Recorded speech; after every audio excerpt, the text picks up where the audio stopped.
안녕하세요. 여야 의정 협의체와 관련된 논평을 발표할 텐데요. 여러분들 아시다시피 여야 의정 협의체 제안은 지난 4일 민주당 박찬대 원내대표의 국회 교섭단체 대표 연설에서 공식 제안된 내용입니다. 근데 오늘 한동훈 국민의힘 대표께서 수용한다는 입장이 아니라 제안한다는 방식으로 입장이 나와서 좀 당황스럽기는 합니다. 근데 그런 점은 본질에 맞닿아 있는 것은 아니기 때문에 지금 당면한 의료 붕괴와 의료 대란 사태에 대응해야 한다는 어떤 본질적인 측면에서 논평을 발표하겠습니다. 여야 의정 협의체 즉시 가동합시다. 시간 끌기와 물타기 시도 꿈도 꾸지 마시기 바랍니다. 국민의힘에서 보건복지부 장관과 차관 경질론이 나왔습니다. 윤석열 대통령이 초래하고 악화시킨 의료대란 사태가 환자 사망 사례 속출로 걷잡을 수 없게 되자 겨우 찍소리 해본 것이 대통령을 제대로 보좌하지 못한 관료들 책임이다 였습니다. 대통령에게만큼은 책임을 물을 수 없다는 여당의 일관성이 눈물겨운 수준입니다. 주무부처 책임자로서 보건복지부 장관과 차관은 즉시 경질되어야 마땅합니다. 다만 민주당은 이들의 경질이 윤석열 대통령의 책임을 가리기 위한 꼬리 자르기가 되어서는 안 된다는 입장임을 분명히 밝힙니다.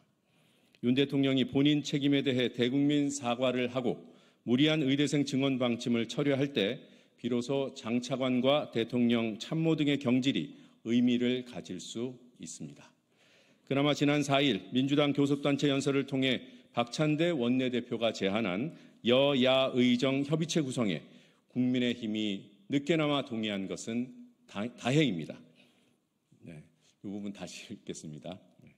그나마 지난 4일 민주당 교섭단체 연설을 통해 박찬대 원내대표가 제안한 여야 의정 협의체 구성에 대한 그나마 지난 4일 민주당 교섭단체 연설을 통해 박찬대 원내대표가 제안한 여야 의정 협의체 구성에 국민의힘이 동의한 것은 늦었지만 다행입니다. 국민의힘은 이제라도 용산 눈치 보지 말고 의료 붕괴를 막을 실질적인 대책 마련에 나서야 합니다.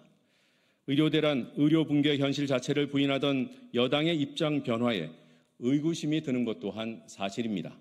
김건희 여사의 선거 개입 의혹이 불거졌고 속칭 빽 있는 권력자들에게는 의료대란이 아무 문제 아니라는 점을 극명하게 보여준 인요한 문자까지 터진 상황임을 주목하지 않을 수 없습니다.